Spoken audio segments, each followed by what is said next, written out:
अपनी आज़ादी का सुनहरा इतिहास है, अपनी आज़ादी का सुनहरा इतिहास है। इस भूमि पर हर जाति धर्म का वास है। आओ मिलकर संप्रभुता का पर्व मनाए, आओ मिलकर संप्रभुता का पर्व मनाए। गणतंत्र जन जन का अटूट विश्वास है। सबसे पहले आप सभी को 74वें गणतंत्र दिवस की हार्दिक शुभकामनाएं।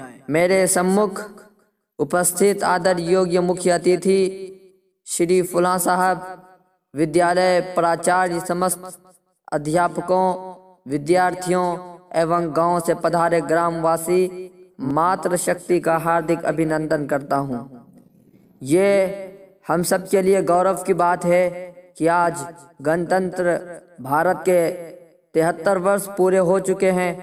इसी खुशी में आज हम पूर्ण स्वाधीनता का पर्व मना रहे हैं। युवा होने के नाते मैं आपसे एक दो बातें साझा करूंगा। अगर कोई भी देश वास्तव में अपनी संप्रभुता को कायम रखना चाहता है तो इसके लिए सबसे ज्यादा जरूरी है कि देश की युवा पीढ़ी का जागरूक होना। हमारे देश के युवा वर्ग ने घर बैठे आज डिजिटल रोजगार के विकल्प पैदा करके विकसित भारत का परिचय दिया। युवा वर्ग में जब जागृति की लहर आती है तो आने वाली पीढ़ी उनसे प्रेरणा लेती है और युवा उम्र के बाद के लोगों के लिए ये युवा सोच सहारा बनती है। देश का विकास इसी में है कि हम अपनी शक्तियों को केंद्रित करें, चिंतन की विशिष्ट धारा से अपनी भारत भूमि को उज्जवल करें।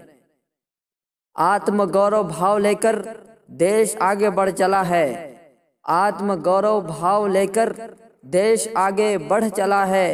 पथ सदा हमने चुना वो विश्व का जिसमें भला है।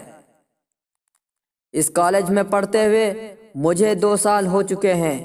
कॉलेज लाइफ जहां तक मेरी समझ विकसित हुई, मैंने देखा कि देश की नई पीढ़ी देश के भाग्य का निर्णय करती है। हमारे महाविद्यालय प्रशासन की ओर से हमेशा बेहतर से बेहतर प्रयास रहते हैं कि विद्यार्थियों को चिकित्सा विज्ञान में महारत हासिल हो। गणतंत्र के इस पावन पर्व पर हम ऐसी शिक्षा का संकल्प लें जिसमें केवल हिंदू मुस्लिम ही नहीं बल्कि मानवता का भाव हो। एक कुशल प्रशासक, चिकित्सक, शिक्षक, विद्यार्थी बनने से पूर्व हम मनुष्यता सीखें। समाज में बढ़ते हुए दिखावा, प्रदर्शन, दंभ के कारण इंसानियत खोती जा रही है। बताएं जो देश की जर्जर हालत तो पत्थर भी आंसू बहाने लगेंगे। इंसानियत जो खो गई है किसी भीड़ में, उसे ढूंढने में जमाने लगेंगे। हमारे संविधान के संस्थापकों का यही सपना था कि गणतंत्र भारत में मानव धर्म का पालन हो, मानव में भेद ना हो, सभी को सम्मान मिले। जिंदगी को और भी जिंदा बनाएंगे, जिंदगी को और भी जिंदा बनाएंगे। हम कलम से खून का रिश्ता निभाएंगे। ताज और मीनार किस काम के, ताज और मीनार किस काम के, सबसे पहले आदमी का घर बनाएंगे। आओ हम सब मिलकर अपने लक्ष्य की साधना करते हुए गणतंत्र भारत को और उज्ज्वलता प्रदान करें, अपने कार्य के दक्षता प्राप्त करें, मानव धर्म को परम लक्ष्य मानते हुए समाज में एक नए जीवन पथ का निर्माण करें। एक बार पुनः आप सभी को गणतंत्र दिवस की हार्दिक शुभकामनाएं। देश धर्म को चरितार्थ करती इन 2 पंक्तियों के साथ अपनी वाणी को विराम देता हूं।